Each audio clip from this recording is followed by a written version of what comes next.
I appreciate it. All right, welcome everybody. We're going to take a few minutes here.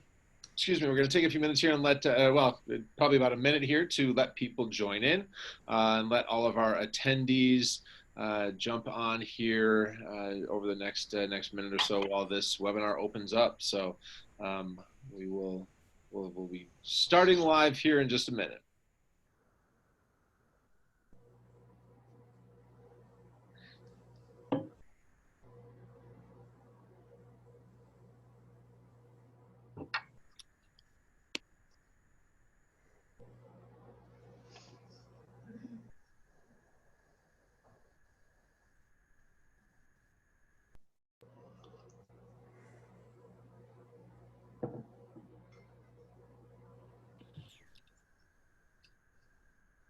All right, everybody, thank you so much for joining us on this panel discussion about life and business in the time of COVID-19.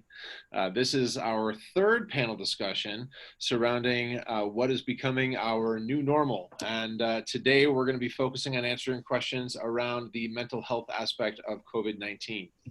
My name is Ian Campbell. I'm CEO of Mission Suite, and this is the third in a series of panel discussions that are hosted by Brian Cook, founder and managing partner of the Insurance Loft, Justin Davis, managing director of Soaring Tech, and myself to address some of the myriad questions that we're all asking right now.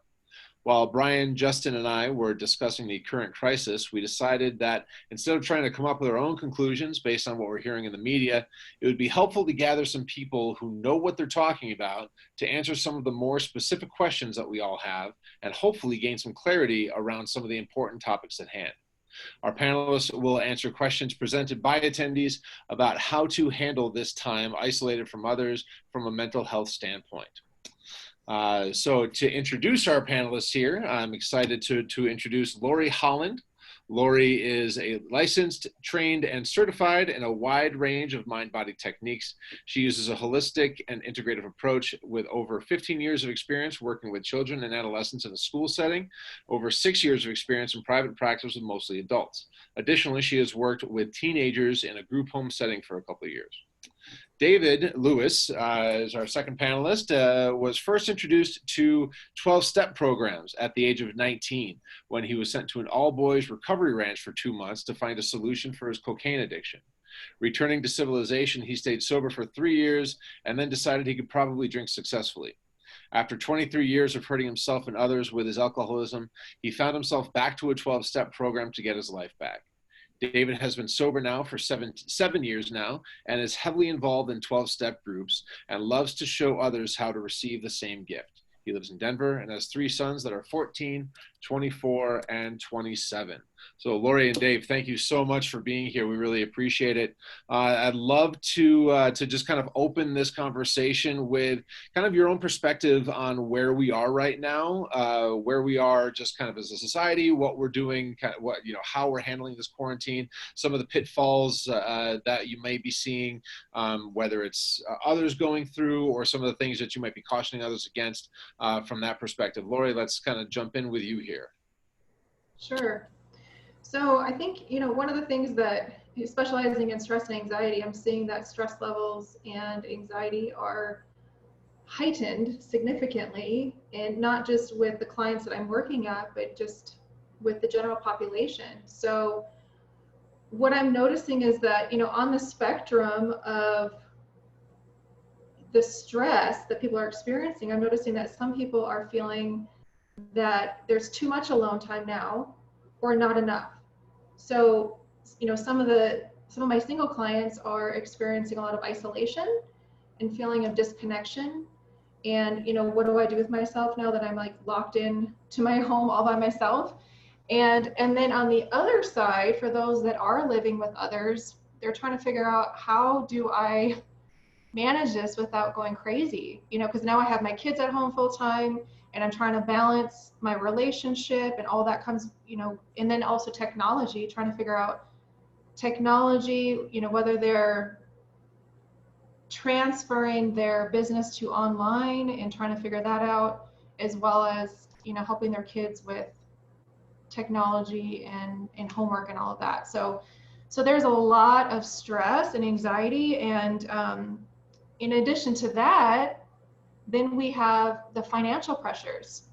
So, you know, a lot of people are really concerned about, am I going to have a job tomorrow? So, all of the some of the biggest factors that I see with anxiety and stress are money and relationships. And so those are the two big things that people are really feeling a lot of pressure around. So lots of anxiety. Absolutely. Thank you very much. Dave, from your perspective, can you kind of give us your thoughts on where we are right now to open up? Yeah. So, I mean, I can totally pick up on what Lori was saying. The anxiety is there. If you don't think you have some anxiety around this at all, you're probably lying to yourself at some point. And, you know, I can tell just even in my own life that I have anxiety because there'll be a small task that day that I want to complete. And I'll find that even though I have like all this dead time throughout my day, I'm not completing it because I'm kind of anxiously moving like from task to task.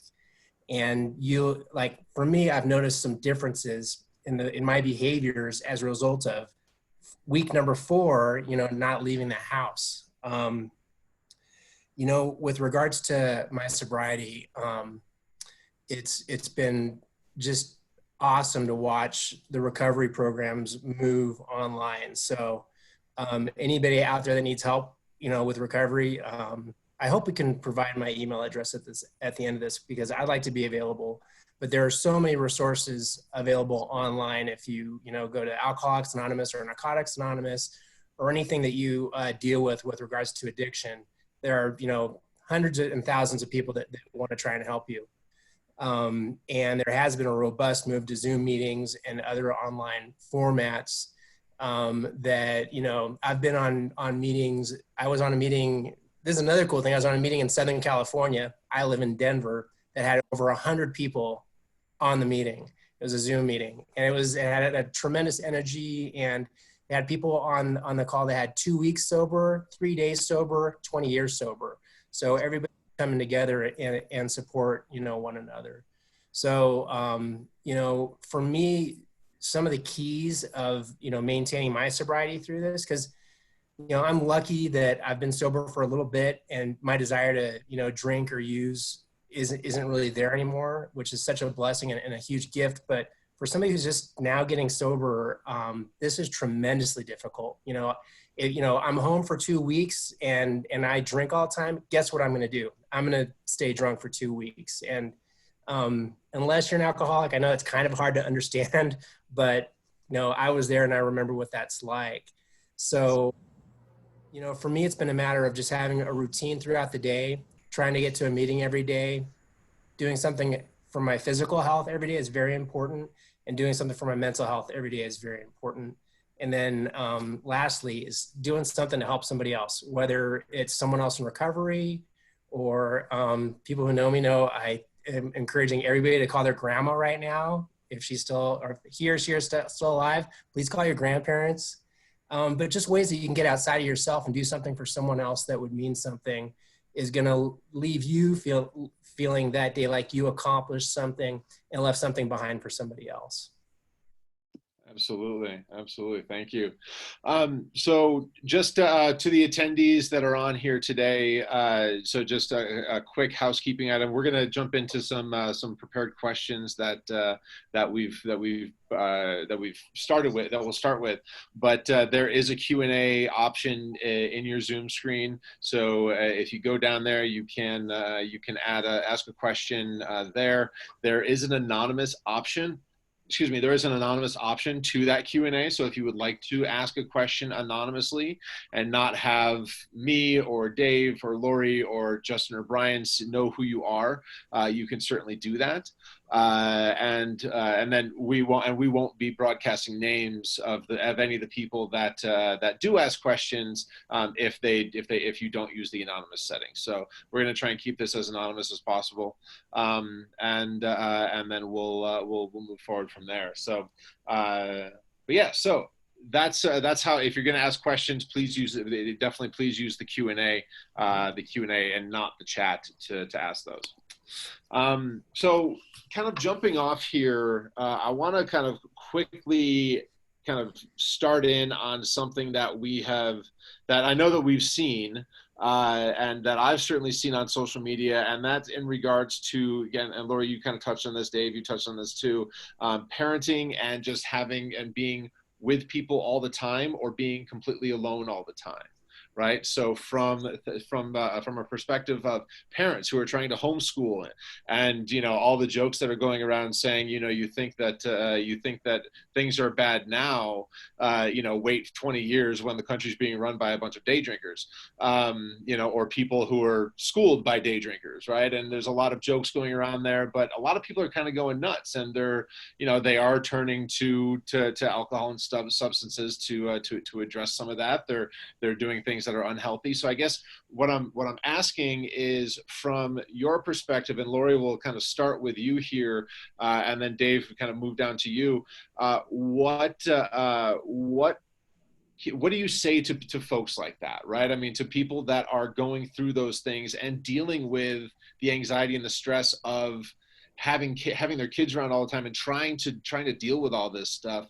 Like, what are some good coping mechanisms? And Dave, maybe you can kind of touch on some of the things that you've seen in the past, that we should be kind of just staying aware of, if not completely avoiding altogether. Yeah, I think the biggest thing that I actually, one of the biggest things that I teach my clients, and I try to practice myself, is self-care. And this is, even before all the additional stressors, but now even more so. We need those self-care. We need to take better care of ourselves. And so one of the things that I took a couple of classes from a doctor years ago, and he had this motto he called the Magnificent Seven. And I think it's a very simple things, but I think it's really important. So he said, eat right, drink right, move right, poop right, sleep right, talk right, and think right every day for good health. And so those are all very basic things, but I think they're very important for us to really be mindful of every single day. And in terms of being in close proximity to loved ones for a long duration of time, I think another thing that's really important is, setting some healthy boundaries. And, if there's a partner at home, having that open dialogue, and, maybe creating like a tag team, like, okay, now you're in charge of the kids, and now I have some quiet time, and vice versa. Because we all need that. We all need some of that downtime. And establishing a schedule, I've noticed, has also helped a lot of couples and families to feel some sense of normalcy. So, having a consistent bedtime, and, actually setting the alarm, even though, kids are not off to school and we're not showing up to the job at 8:30 a.m., but actually, setting your alarm and waking up at a consistent time. I think that can provide some sense of normalcy. And I think the other thing that's really important that I think people should consider is just validating the feelings that they have. Like, it's okay. It's okay to say, you know what, I feel like I'm going crazy right now, or I feel fearful of what's going to happen in the future. I feel whatever it is. I think it's really important for us to also be honest with how we're feeling, because how we're feeling doesn't necessarily determine who we are per se, but it's just acknowledging where we are in that process can actually help to alleviate some of that stress, just by, dumping it and getting it out there. And so those are a couple of things that I think that can be helpful. But, going back to the self-care thing, it's, one of the things that if we're not feeding our bodies healthy nutrition, that's going to show up in our mental health. And I mean, there's so much research on the tie between what we do with our bodies and how we feel mentally and emotionally. So if we're feeding our bodies a bunch of crap, we're probably going to feel like crap, and we're more prone to feel anxious and depressed. So all those simple little things can really make a dramatic difference. So avoid Cheetos for dinner is what we're saying. Yeah, that's a good start. Shouldn't be the main course. Yeah, right. Exactly right. Maybe a nice side, right? Right.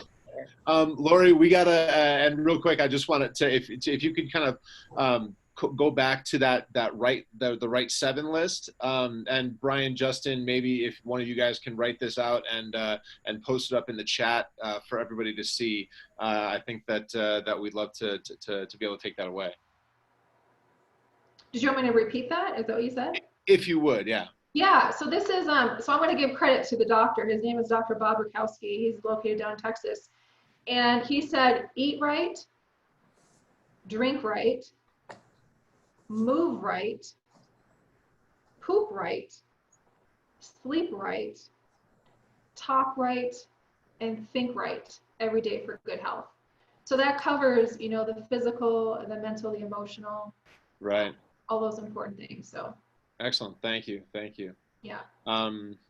Dave, from your perspective, you know, I mean, you've got, it's interesting because, you know, you've got people that are alone that have a reason to use, and you've got people that are stuck with their families all the time that also sometimes have a reason to use.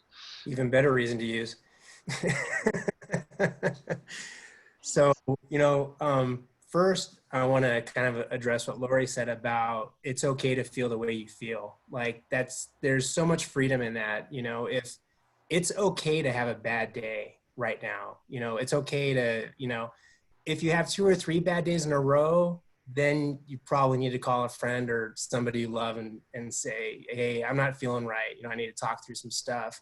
But it's okay to, you know, have a bad day, but there, you know, don't feel guilty for that. We're all going through something right now, you know, and with regards to kids, you know, I have one that's here about half the time, and he wakes up at 8 o'clock every morning. So the schedule has been good and the homeschooling, but we have to remember that, you know, we're parents through this. And although my son will say he loves not going to school and everything else, I've got to realize this is also a big change in his life, even though he may not really realize it, and be a parent through this and move him through his days in a very, you know, particular way. Like, no, you can't be on your phone all day long. You can't play video games all day long. Come on, we're going for a walk. No, it's not optional. We're going, you know, to be a good parent through this, you know.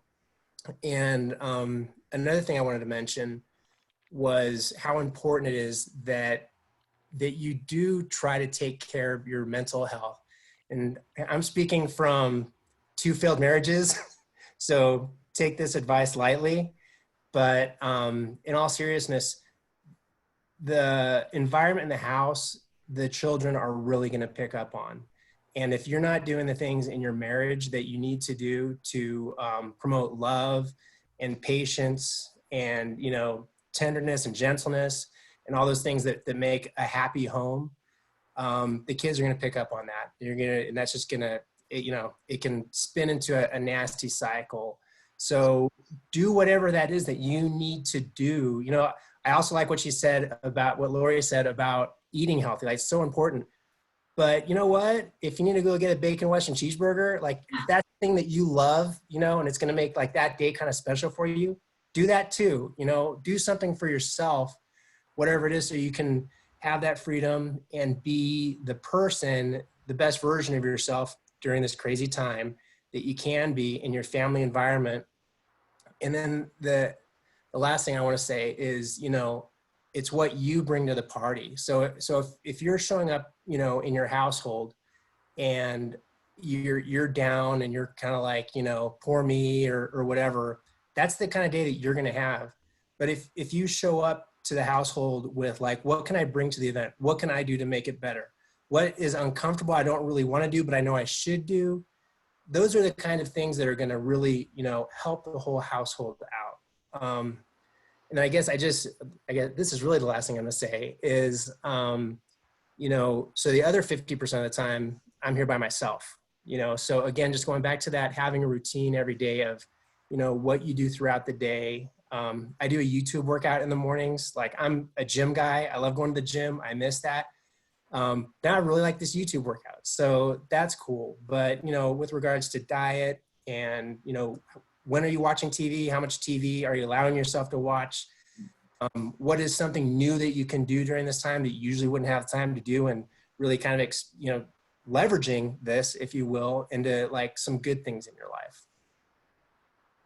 Awesome. Thank you. Thank you.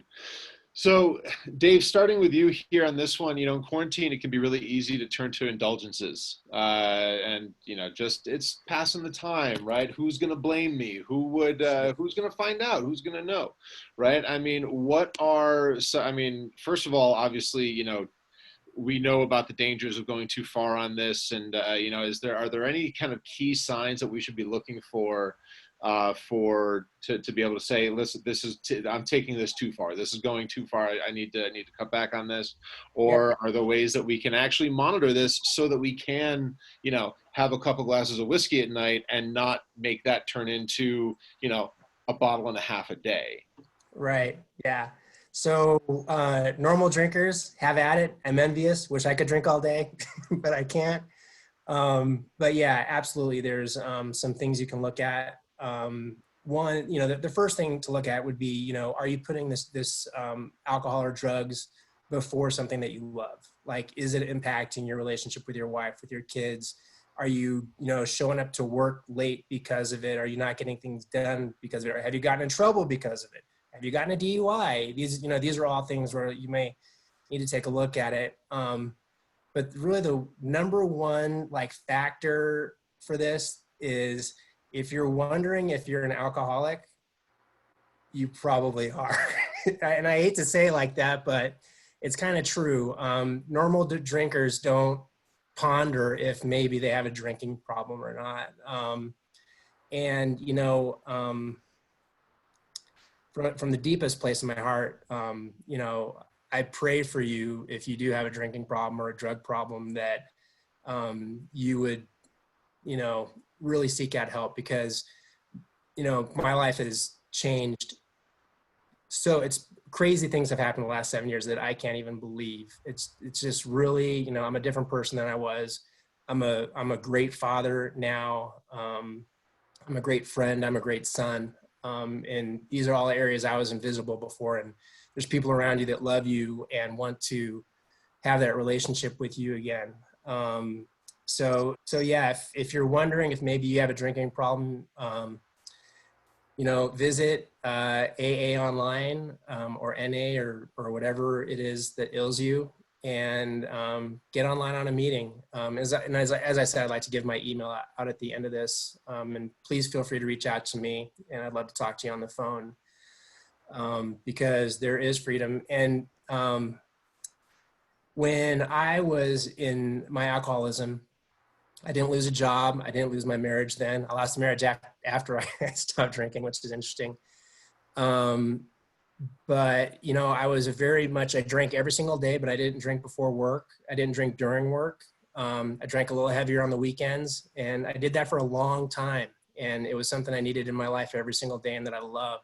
I couldn't imagine sports without alcohol. I couldn't imagine hanging out with friends without alcohol. I couldn't imagine going on a vacation somewhere without alcohol being a major part of that, so it was, it was a big decision for me to walk away from that. And I was, pretty much dead inside by the time I showed up to turn my life around. So yeah, if you even have an inkling, you'll hear you need to hit a bottom.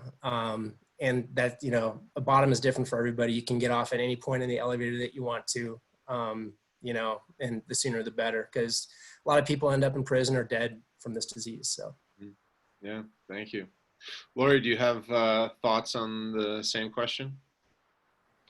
Well, I just think that, first of all, thanks, Dave, for being vulnerable and sharing your personal experiences, because I think there's a lot of people out there that can really relate to what you're saying. And I know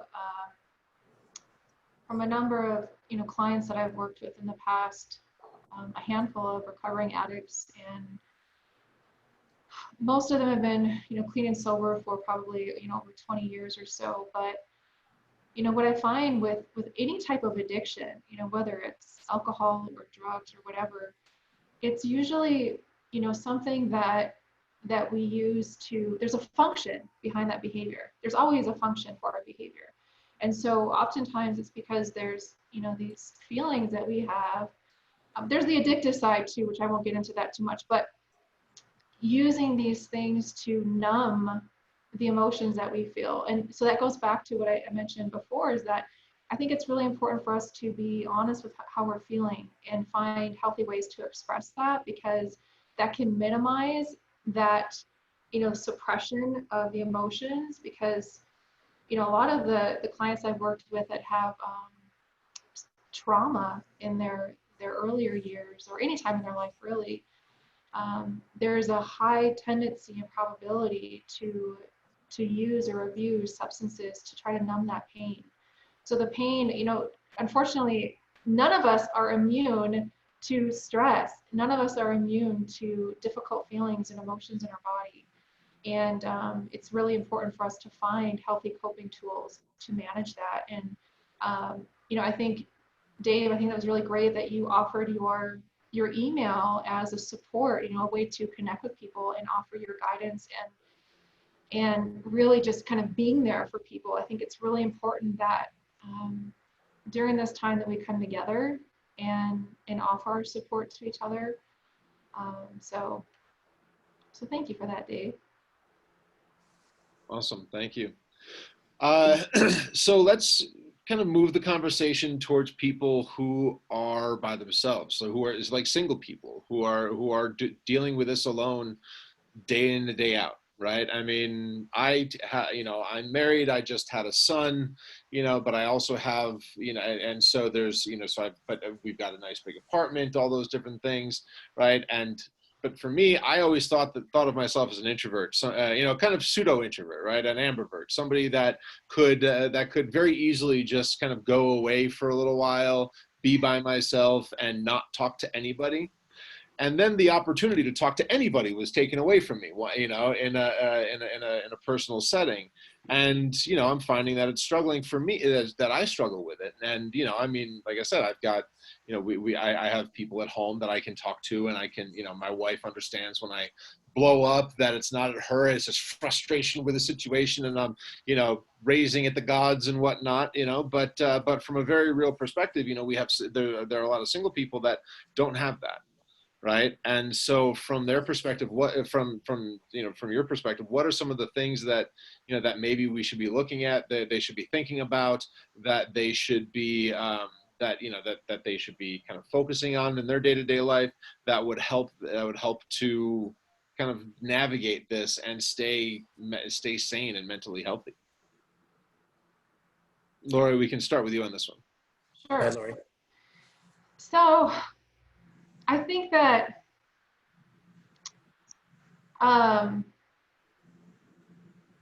one of the things that well, first of all, there are some people that are actually very introverted, and they're having a heyday right now. They're like, oh, thank God I don't have to deal with society. so they're really enjoying all that quiet downtime.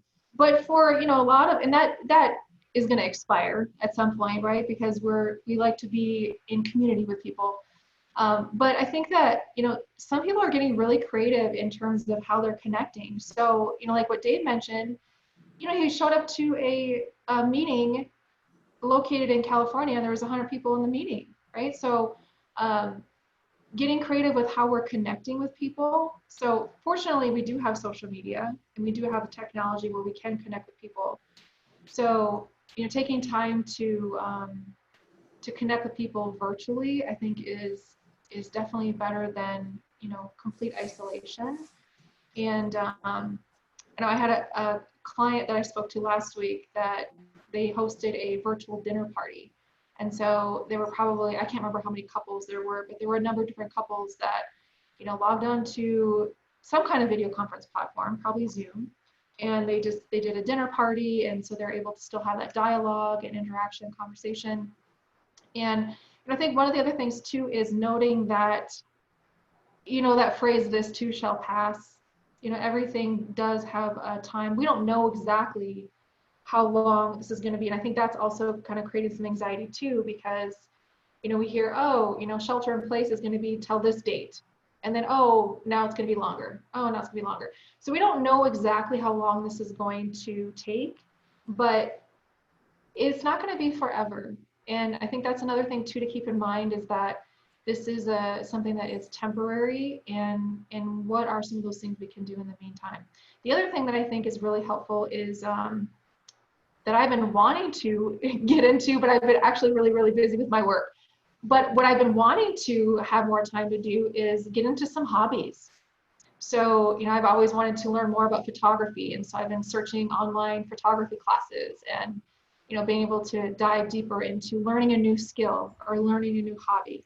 There are so many different ideas and things out there. I saw some of my family members were actually doing a paint night where they were painting, this beautiful canvas, and then they're posting their photos online and kind of encouraging each other with that. So there's a lot of different ways that we can stay connected, even in isolation. I have another client actually in her 70s, and she lives by herself, and she was feeling, just disconnected from her family. Her family lives like 30 minutes away from her, but she wasn't able to just go visit them. So that was really impacting her. And she also mentioned that one of the ways in which she feels a sense of purpose is just by social interactions with strangers. Her everyday daily errands is something that she just felt, a sense of purpose by being connected to individuals. So without that connection, she was feeling like, gosh, who am I right now? I don't know who I am. I don't know what purpose I have right now. She had always wanted to write stories. So she had this, I think there was some kind of program out there that she was using to, with different prompts to help her create stories. And now she's written tons of stories. And so there's so many different things that we can take advantage of. So, I guess I would just encourage people to really think about some of those things that they've always wanted to do and give it a go now that they have more time on their hands. Thank you. Dave, what are your thoughts on this? So, so I have my son 50% of the time. So the rest of the time it's just me. But I'm definitely the kind of guy, even though I can home office as much as I'd like, I usually go into the office because I'm an extrovert. Like I need the energy of people. I like to be around people. It's just who I am. As a matter of fact, if I would there would be times I would decide to stay home and I'd get depressed.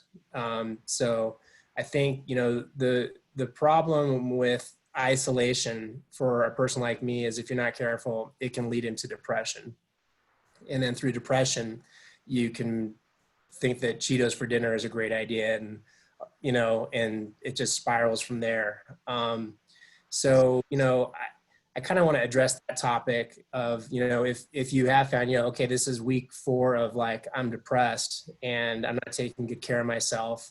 And I just, I'm crying myself to sleep or whatever the situation is that you're going to need to turn that around somehow. And the main way to do that, there's a couple ways depending on how much help you need with it. Right. So for me, sometimes it's like recently I put a piece of paper on my bathroom mirror and it has a list of foods I'm not allowed to eat for a few months. So that was my okay, it's on paper now, so I have to do it. And I'm actually relatively disciplined and that will actually help me do it. And it is helping me do it. And it's been terrific. But for some deeper issues, sometimes it's really good to have some accountability, and call some close friends and say, hey, I'm struggling with this. Could you kind of keep, give me a call every couple of days or shoot me a text, make sure I'm doing okay. And I know that's not fun. It's vulnerable. You're showing that you're not perfect like everybody else, right? But none of us are perfect and we all struggle and we all need help from time to time. So, for your own benefit and for the benefit of those who love you, reach out and say, I'm not doing great. I need help right now. Like, what are you doing to stay sane? And pick up the 500-pound phone, right? That you should, and make that phone call because because you need help. So if you're in that situation and there's no better time to make that change than like after this panel discussion, so just jump right in with both feet. Absolutely. And the good thing about that 500-pound phone is that the second time you pick it up, it's only 475 pounds. It's true. Lighter and lighter after that, right? Yeah. So I wanted to add, a couple more questions here, and obviously this is, and I feel like we should kind of disclaim this. This is not medical advice. This is not strictly medical advice. If you feel like you have an issue, if you feel like there's something that you need to talk to somebody about, reach out directly to somebody, right? Reach out to Lori, reach out to Dave. Reach out to a therapist that you know and whatnot, because these are obviously very real issues. But what should we be looking for in ourselves to be able to kind of say, I think that I have a problem and I need to talk to somebody, Dave, like you were saying, and I'll kind of let you jump in and start this one. Yeah, I mean, if you're having dark thoughts, if you have a resentment against a person that is like just spinning in your head constantly and you can't get past it, if there's a fear of your job and it's all you're thinking about, lots of times the enemy is like right here in our head, and we need help to process through that.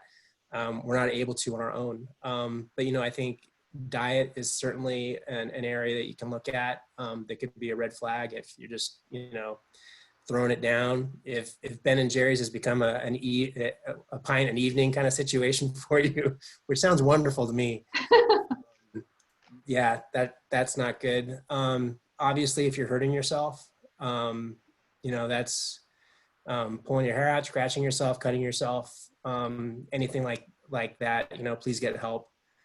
And if you're having thoughts of hurting people around you, whether that's physically, emotionally, or whatever, those would be definitely some things to look at where it's like, okay, this isn't right. I need to get help before I hurt myself or somebody else. Thank you, Laura. You want to, can you kind of give your thoughts on this? Yeah, well, I think Dave actually covered it very well. I think, if there's any intent or plans or thoughts of harming yourself or others, obviously that's a really sure sign to get help immediately.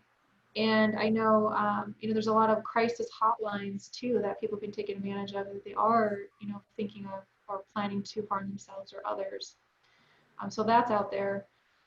And I think, the less emergency or immediate type things that could still deem the need for help is, noticing significant changes in your sleep patterns, in your appetite, if you're eating way more than you have been or hardly anything at all, or you're not sleeping, you're only sleeping for a few hours a night, tossing and turning, or you're sleeping 12 hours or more during the day. So noticing those changes in eating and sleeping patterns can also be a sign to get some help, as well as just the motivation factor. And I know that a lot of us are really being impacted by these things to some degree. So, this is not to put a diagnosis on anybody or anything, but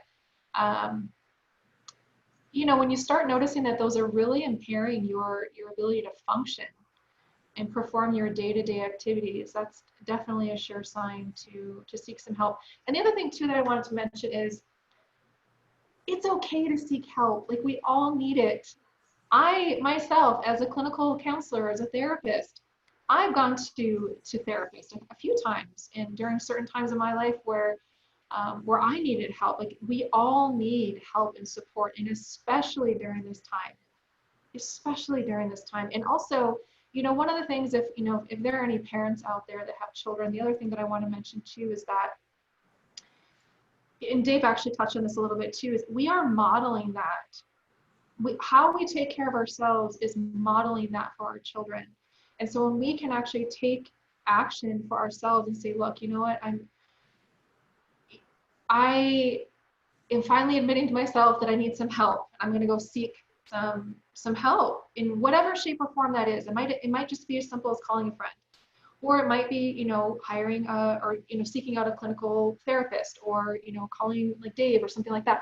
But I think it's really important for us adults to really take personal responsibility for ourselves, and so that we can be that positive role model for our children. Because you know what, our kids and our adolescents are also going through a lot of stress, a lot of stress. And, you know, we need to learn and practice those things for ourselves and show our children that, yes, it's okay that we feel disappointed sometimes, that we feel angry, that we feel scared, that we feel worried. But when we do feel those things, what do we do with those things? What do we do with those things? So, so I really, you know, highly encourage anybody out there that is, you know, feeling that they're like suffering from, you know, mental anguish or whatever it might be, to get some type of help. It's very, very important. Yeah. So what are some of the key things that we should be looking for in other people, in our loved ones and our family members and the folks that we're talking to, right? I mean, if Dave, being the extrovert that he is, all of a sudden drops off the map and is impossible to get a hold of, that's a relatively clear sign. But are there things that might not be so clear that we should be maybe be more, a little bit more attuned to? It's Sorry. hard. It's hard to know right now. That's the problem. That's one of the, you know, downfalls of this quarantine is, you know, we don't get to see people's normal behavior. Like, you know, I see this person at the market, I see this person here, like that's all gone now. But certainly if you know, text somebody and they don't text you back, or if they're short with you, yeah, it's, that's why I think we're putting so much emphasis on you've got to do it because people may not know. You know, it's I don't know if you have anything to add to that, Lori.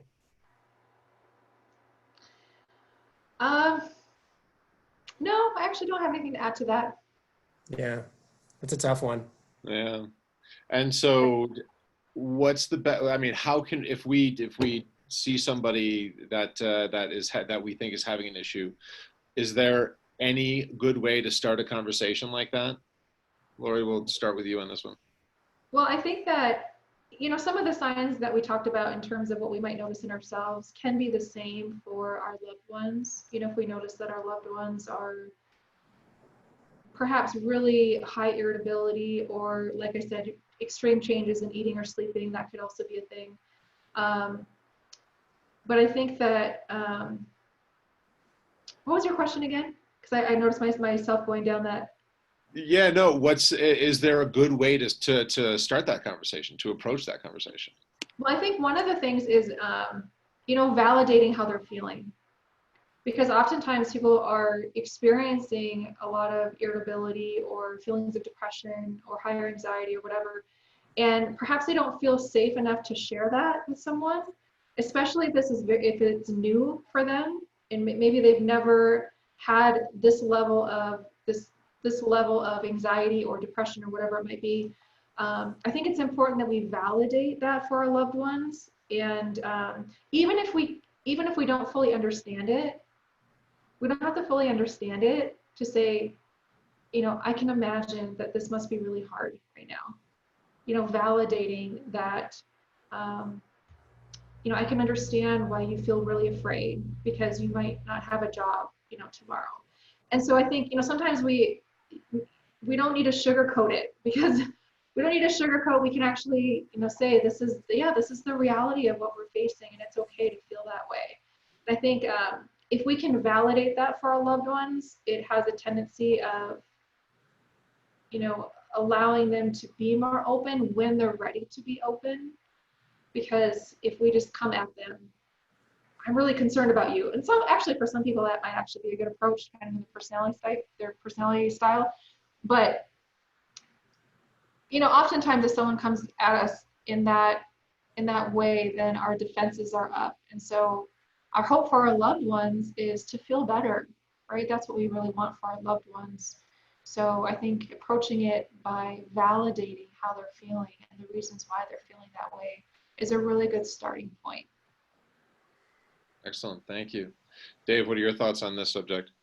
Yeah, so I really like what Lori said about just creating that very comfortable environment for that person to be in. you know, to have that discussion with you. You know, one of my thousands of marriage counseling sessions I've been in that apparently were a waste of money. That I remember one counselor said, like, is the water warm? And what that meant was when, like, my ex-wife would come to me with like, hey, I want to talk to you about this. Am I creating a safe environment for her to have that conversation with me? Or am I like short or not making eye contact or preoccupied with something else, right? So making sure that the water is warm when you put your toe in, it's like, okay, I feel safe getting in the water. The only thing I would add to that is if it is alcoholism or addiction that you're addressing with somebody, that you would put them in touch with another alcoholic. You know, AA really grew out of one alcoholic talking to another alcoholic, and it's really been the life spring of that program is, you know, I can talk to a normal drinker and say, you know, hey, I can't, they're thinking like, well, just have two and like, you're good. Like, just do that. Can't you do that? It's like, you don't even get it. You just don't even, but if I'm talking to another alcoholic, they're like, yeah, like you just don't want to stop, right? I'm like, yeah, like, you know what I'm talking about. And it has to be someone that can relate with you, especially with regards to alcoholism or addiction or, you know, sexual addiction or anything like that. Somebody who's been through it is going to be able to share about it, but they're also going to have a better understanding for what the person is going through. And it's not the fault of, you know, the person who doesn't have that in common. It's just they don't have that background. Right, right. Thank you for that. That's I appreciate your thoughts on that. All right, now we're going to bring Justin Davis on. We have a few questions from the attendees here. So Justin, go ahead and turn your video on. We'll bring you back up, and go ahead and start running through these questions here. All right, guys. Thank you for joining us today. So we've got a lot of great questions. I'm going to start with you, Dave. Actually, you know, we've been talking a lot about addiction. We have a question asking, what if you can go long periods of time between indulging in recreational drugs or alcohol? Doesn't that prove that you don't have an addiction problem? It's a great question. So there's all different types of alcoholics. There's ones like me that drank every day, but you know, it wasn't super visible in my life every day. A lot of people, when I quit drinking, were surprised. There's people that every time they drink, they're going to end up usually at like Denver Cares or some like rehab center, like every time, or in the hospital. And then there is a binge drinker. And you know, this is a pretty gray area. You know, this is just, you know, again, you have to look at how it's impacting your life to make a decision. You know, it's one thing in college, you know, if you're partying on the weekends and you're getting wasted every Saturday night, but then you kind of get out of college and hopefully that would kind of end and there'd be more important things to you in life than just partying.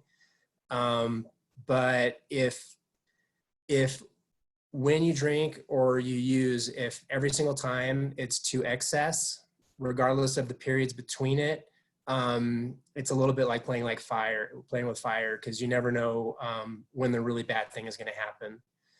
So I would say that it would be something to watch. It's not something I can give a black or white answer for, though.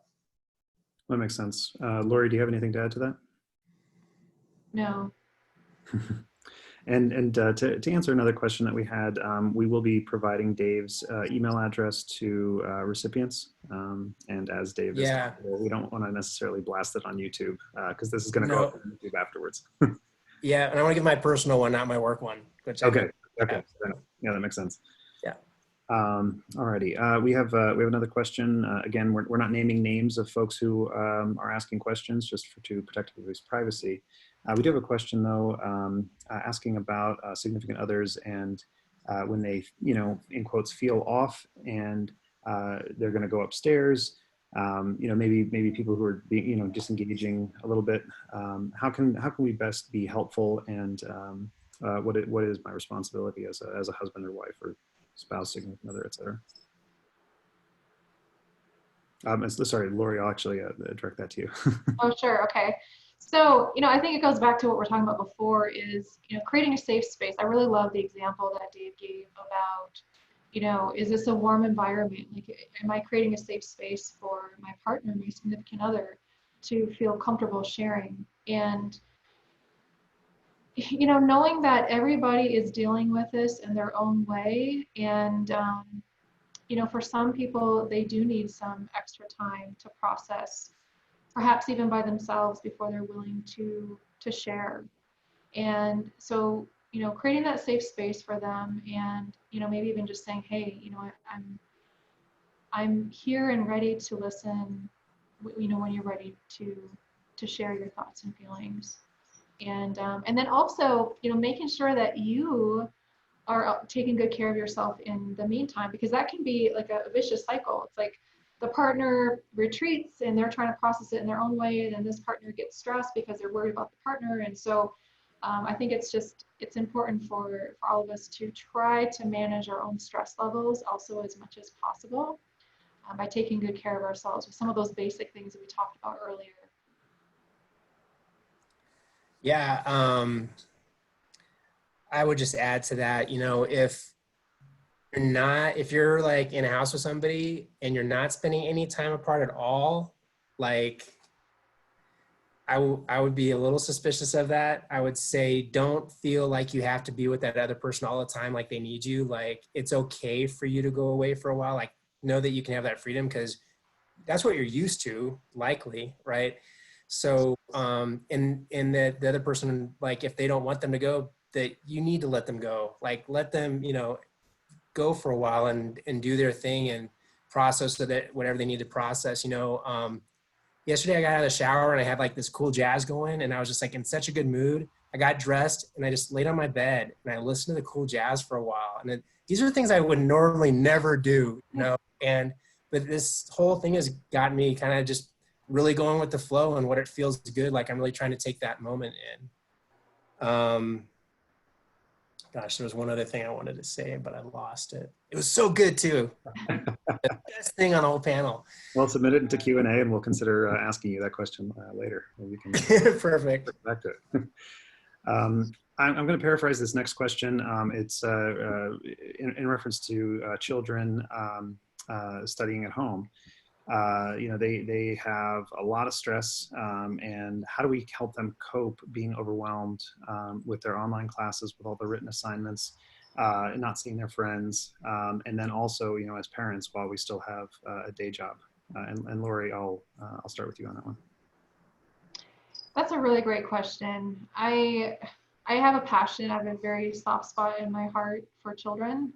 I've worked with children for many, many years, primarily in the school system, and then I've done a bunch of volunteer trips to Africa and Panama and working with children. And so one of the things that that I developed, and I'd be happy to share some free tools too, if people are looking for some free resources on how to help kids cope, because that's actually one of the things that I found was missing in the school systems is, teaching children some of these basic skills on how to manage stress, because they experience stress just like we do.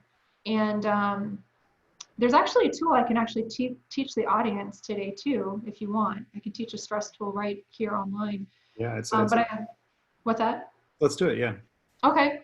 And then the other tool, one of the other tools I'm thinking of in terms of for children for concentration and focus, that's located in one of my Facebook groups, which I can share later toward the end if you want. But there's a tool that helps with helping children and adults actually to retain information faster and longer, and it's increased test scores amongst the children that I was working with in classrooms. Teachers were like, oh my gosh, their test scores are increasing.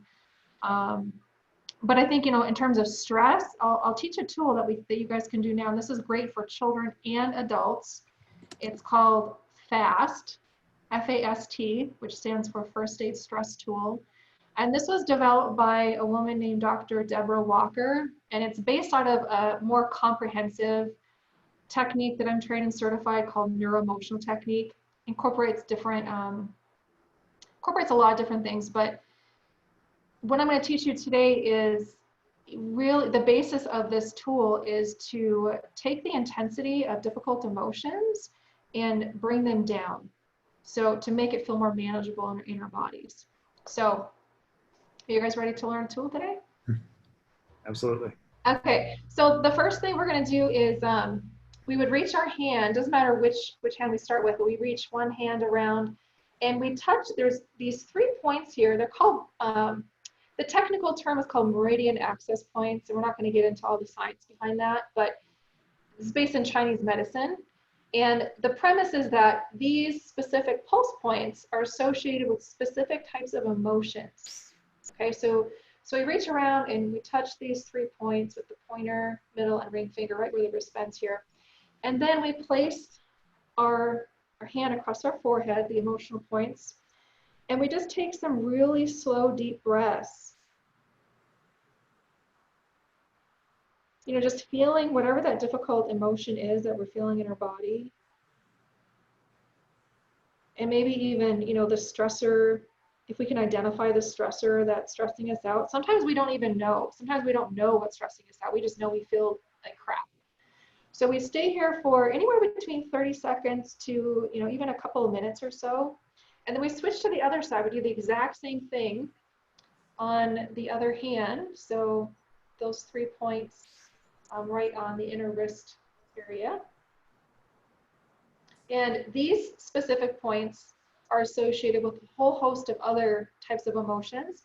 And we repeat, we do the same thing on the other side. And we take some slow, deep breaths.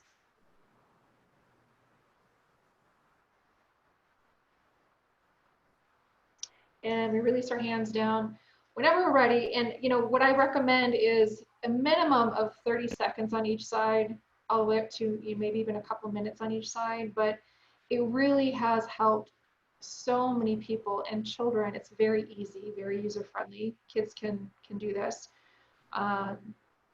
It's just a really great stress reduction tool that people can use to manage those difficult feelings. So that's one tip and tool that parents can use on themselves as well, because sometimes their kids are stressing them out, but also teach it to their children as well. Thank you for sharing that. I think that's super helpful. I actually feel a little bit more calm myself, so I appreciate that. You're welcome. Dave, do you have anything to add to that? Just that, you know, my son's very, school's not difficult for him. I'm very lucky. And he just kind of knocks it out and he's getting great grades. But to make sure that you're praising them for, you know, for doing their schoolwork. And even if you don't have to, getting involved somehow, like, you know, what are you working on? Let me take a look at that. And, oh, that's great. Like, that's really creative. I love what you did there. And just giving them the verbal, you know, praise and maybe some physical praise as well with some hugs and some pats and joking around and stuff like that go a really long way. And I remembered what I was going to say on the last one. Allow it. When are we out of time? No. Was when you do sequester yourself, if you need to, sequester yourself on top of the sequester. Prayer and meditation is huge. And I, for my first time ever, have actually tried some of these guided meditations. I've used an app called, I think it's called Mindspace. Headspace, called Headspace. And I'm doing a sleep meditation. I've never done this before, and it's awesome. Both times I've done it, I was asleep before it was over. So, you know, where I can toss and turn for 20, 30 minutes sometimes. So yeah, try some of these things out. And now's the time. Some great resources out there. Absolutely. So I'm going to try to squeeze in one last question here. So this is kind of more of a meta question here, but why are experts and other leaders in our country not talking about the mental health impact of COVID-19? And Lori, I'm going to start with you, and I think we're going to have to be brief on these answers, but I want to hear from both of you on this one. Well, you know, that's a really great question, and I really can't answer that for the powers that may be, but I think that, you know, part of it is probably because there's so many moving parts. And, you know, as a mental health professional, I'll say this, and this is just kind of from my perspective, working with kids and children in the school system for many years, mental health was generally the last on the list. It was the first on the chopping block. So if there are any budget cuts, mental health was the first to go. And so, there were so many other things that were of higher priority according to, whatever systems were set in place. And so I think that, people are looking at the economics right now. They're looking at the financial, they're looking at this, or looking at that, they're looking at this, or looking at that. And so I think, part of it is the distraction of all these pressing concerns, and mental health is just kind of, on the back burner. But one of the things that I am encouraged by is that there is a lot more talk amongst the general population about these things. And that's why I'm really grateful that you guys invited me to be a part of this panel, because I think that it is one of those things that often is unaddressed and it's not talked about. And so, the thing that I am very encouraged by is that there's a lot more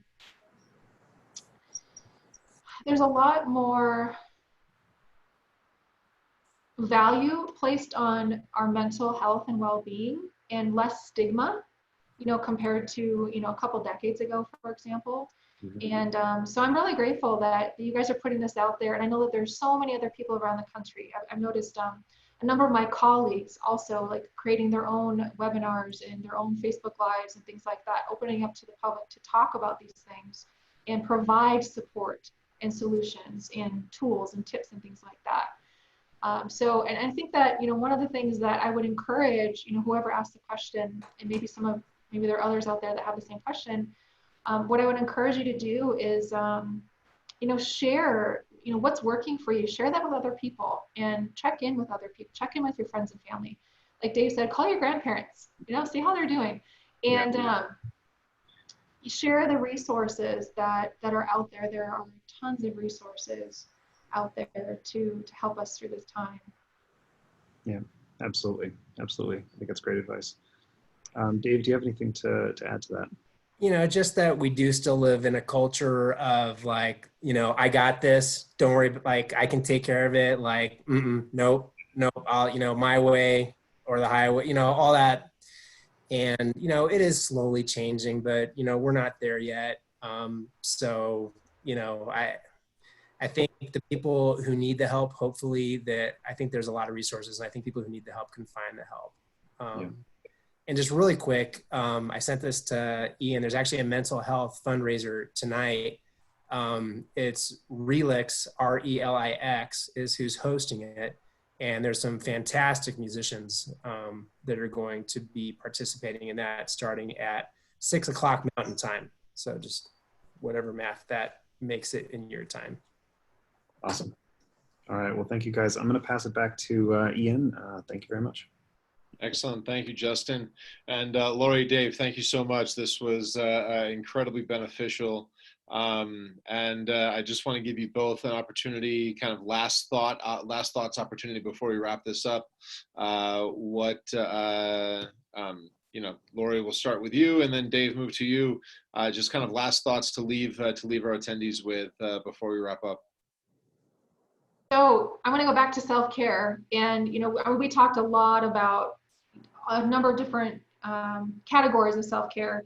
So my question to the audience is, what is one thing that you're going to do today to take better care of yourself? It could be something as simple as, I'm going to drink more water today. Simple. It doesn't have to be complicated. So thinking about, what is something that I can do to make myself feel better, physically, mentally, emotionally, or spiritually? What can I do today? What am I committing myself to do today? And maybe even, think about having an accountability partner to help you through this time. Good. I guess I would just close with, if you're not who you want to be, this is a great time for you to figure that out, because life is so busy all the time, and it's easy to get distracted and keep ourselves busy and not face some difficult things in our lives. So, if you're not who you want to be, that's the way I like to put it. Or some people might think of it as you're not who you think God would like you to be, whichever direction you want to point that, there is freedom for you and there's help for you. So use this time to begin to make that turn in your life and come out of this whole thing, a better person. Awesome. Well, both of you, thank you so much. I really do appreciate this conversation. I think this is definitely an important one that definitely needs to be talked about more often. So I appreciate you both being here and bringing your different perspectives on it. And Dave, we shared your email address through the chat to all the attendees, and the YouTube link that you shared with me earlier. Shared that as well. And Lori, if you want to send us the information, the resources that you had mentioned, we'll make sure that those all get out in the follow-up email to this as well. But yeah, so both of you, thank you so much. Everybody who attended, thank you very much. I appreciate you all being here, and we will look forward to seeing you on the next panel discussion. All right, have a great day, everybody. Thanks, Ian. Thank you.